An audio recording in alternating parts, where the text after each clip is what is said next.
Bom dia, pessoal. Vamos de BTC na manhã dessa quarta-feira, 20 de março. Agora na Espanha, 11 horas e 46 minutos. No Brasil, 7h46 da manhã. Gente, a BTC bateu na Lauer, exatamente como eu havia antecipado. Era muitíssimo provável que a gente estressasse a Lauer, exatamente como a BTC estressou no mega dump do dia 5 de março. Então, do topo ao fundo, a BTC corrigiu, a gente chegou a fazer a mínima nesse dump dessa madrugada em 60.775. Então, do topo, o topo foi alcançado no dia 14 de março, a gente chegou a fazer a máxima em 73.777. Então, vamos lá. Do topo ao fundo, corrigiu 17,38%. Está dentro do padrão correcional desse ciclo. Esse ciclo tem ostentado um padrão correcional entre 15% e 20%. O dump do dia 5 de março ficou em 14,90%. Depois o mega dump, que se iniciou em 11 de janeiro e acabou atingindo o fundo no dia 24, corrigiu quase 21%, 21,27%. Esse ciclo está revelando um padrão correcional entre 15% e 20%. O ciclo anterior, de 2020 e 2021, que levou a BTC para 69 mil dólares, estava ostentando um padrão correcional entre 25% e 35%. A cada ciclo, a BTC diminui a sua volatilidade nos dumps dentro de um mesmo ciclo. Nos 5 minutos a gente está tentando superar essa faixa resistencial em 63.200, a gente dá uma pipocada ali, recua, já é a primeira, segunda, terceira tentativa, mas é muitíssimo provável que depois de lamber aquela... Chegou a escapulir para baixo da Lauer, a Lauer estava em 60.800, a gente chegou a fazer a mínima em 60.775, ou seja, escapuliu ali para baixo agora com esse forte engolfo aqui no gráfico de 6 horas ancorado pela banda de VWAP mensal. A BTC deve voltar como num efeito elástico para 67.200, formar um pullback e depois desestressar a aresta superior na extensão dessa cunha que deve se formar lá na altura de 71.700. No gráfico diário, a BTC estressou a base do canal de Keltner, formou um fundo fortemente ascendente em relação à agulhada de 5 de março. A mínima dessa agulhada, dessa madrugada, ficou em 67,75. A agulhada de 5 de março bateu 59.005, ou seja, os fundos ascendentes, os topos também vão se revelar descendentes. É muito provável que isso aqui seja a nossa onda 4. No final vai ficar 1, 2, 3, 4 e a onda 5, para desespero absoluto dos Cavaleiros do Apocalipse, vão levar a BTC para um patamar acima de 100 mil dólares. E a movimentação da BTC está em total compasso com o DXY, que está subindo de novo, mais 0,30, estressando absurdamente essa LTB aqui, que está aprisionando ele nessa grande cunha. Agora não tem escapatória, o DXY teria que ganhar muita força para romper essa LTB, o que não deve acontecer. É muito provável que o DXY inicie a qualquer momento o dump de volta para 100, e o DXY subiu, a BTC obviamente desceu, agora o DXY vai tombar, a BTC vai explodir lá para nossa aresta superior em 71, 72, se romper, aí o DXY deve perder esse fundo, aí a BTC explode para 100 mil dólares. No gráfico mensal, segue o game, apesar de ter perdido um pouco da extensão desse corpo real, segue vigente o nosso mega Morobuzu, que vai levar a BTC para 100 mil dólares. Isso aqui não vai tropeçar, os irmãozinhos vão levar a BTC sim para 100 mil dólares, para desespero dos cavaleiros do Apocalipse. E BTC cai enquanto os ETFs de Bitcoin testemunham a primeira drenagem de recursos dos ETFs no mercado à vista. Pela primeira vez, a saída líquida, pela primeira semana, né, a saída líquida superou a entrada. Enfim, faz parte do movimento ascendente da BTC. E a BlackRock depositou 100 milhões de dólares em USDCs na rede Ethereum, ao mesmo tempo em que fez um pedido de um fundo RWA, Real World Assets, ou seja, tokenização de ativos do mundo real, junto à SEC. Tem alguma grande movimentação da BlackRock em termos de lançamento de um fundo de ativos tokenizados do mundo real junto à rede ETH. Vem coisa boa por aí. Isso aqui é um primeiro grande movimento do mundo TradeFi em direção à criptografia. Todo esse procedimento jurássico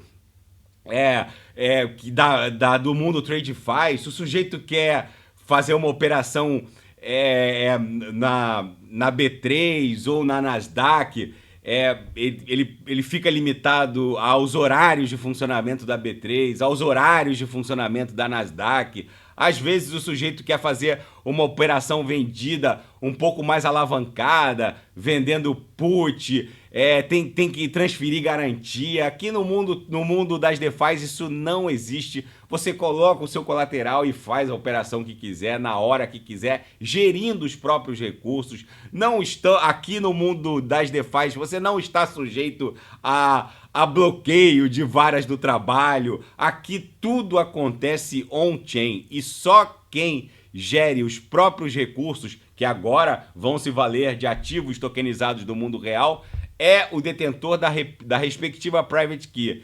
Então aquela coisa de abrir o home broker no horário de funcionamento da B3, isso é um procedimento absolutamente jurássico que está caminhando fortemente para a extinção. Na minha leitura, o mundo TradeFi está migrando, esse é o primeiro grande movimento, está migrando para as DeFis e a coisa vai acontecendo paulatinamente quando a gente vê simplesmente os economistas da old school já terão migrado para o mundo das DeFi sem perceber, e aí eles vão mudar o mimimi. No começo o Bitcoin era motivo de piada, agora alguns já falam, alguns mais esclarecidos já falam em hedge contra a criação e impressão desenfreada de riqueza por estados soberanos. Não importa o mimimi do ciclo, o fato é que esse grande movimento da BlackRock é o início de uma mega revolução que vai acabar por extinguir essa mecânica atual de bolsas que dependem de horário, que dependem de uma série de procedimentos que, na verdade, não encontram nenhum óbice no mundo das DeFi. Então, o sujeito quer vender put, vender call, coloca a garantia colateralizada num smart contract e faz o que quiser. Hoje, muitas corretoras exigem que o sujeito, inclusive, faça esse tipo de operação ligando para a corretora, o que é quase que inacreditável. E o Ministério Público no Brasil, através do Conselho Nacional do Ministério Público, aprovou por unanimidade uma resolução que disciplina a atuação de membros do MP em procedimentos que envolvam apreensão, custódia e liquidação de criptomoedas e ativos virtuais. É necessário porque eu me lembro do caso de uma operação policial nos Estados Unidos em que os agentes entraram na casa, abriram os carros dos investigados e um dos agentes tirou foto do ledger ao lado das 24 palavras do investigado. O que aconteceu é que ele jogou essa foto no grupo do departamento de polícia e é óbvio que quando foram acessar o ledger, as carteiras vinculadas a aquelas 24 palavras estavam todas drenadas. Então tem que ter conhecimento. Os criptoativos são ativos que exigem técnica e conhecimento até para apreensão. O eventual descobrimento dessas 24 palavras em residências ou automóveis de investigados tem que ser tratado com o cuidado e o zelo que aquelas 24 palavras representam, porque na verdade são as private keys.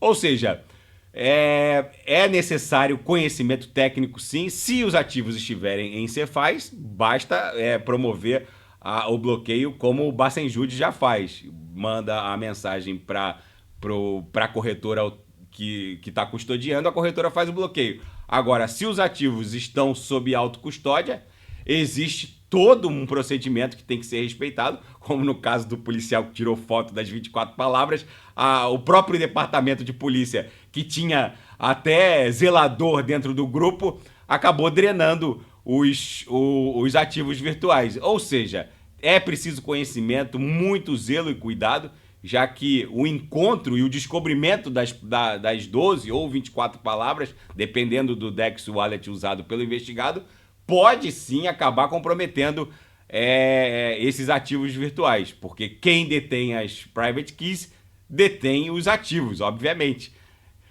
E na seara geopolítica e finanças internacionais, o Fed estaria longe do equilíbrio? Os mercados aguardam a decisão sobre uma manutenção ou eventual início da redução da taxa básica de juros. Vamos ver como vai se desdobrar a reunião dessa semana.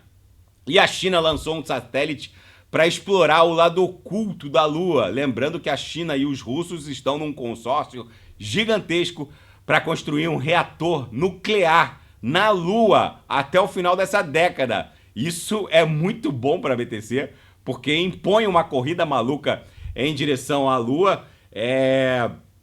Lembrando que a Lua ela é muito rica em hélio 3. Como a Lua não tem atmosfera, a Lua ela é bombardeada de radiação solar diretamente, sem o filtro atmosférico, e ela gera um isótopo de hélio, que é o hélio 3, que é o santo graal em termos de combustível para fusão nuclear. Enfim, vamos ver como isso tudo vai se desdobrar. E ataques de drones da Ucrânia contra refinarias de petróleo russas marcam uma nova fase da guerra. O único problema é que o Putin reafirmou que vai considerar um inimigo aqueles que estão fornecendo os drones para a Ucrânia.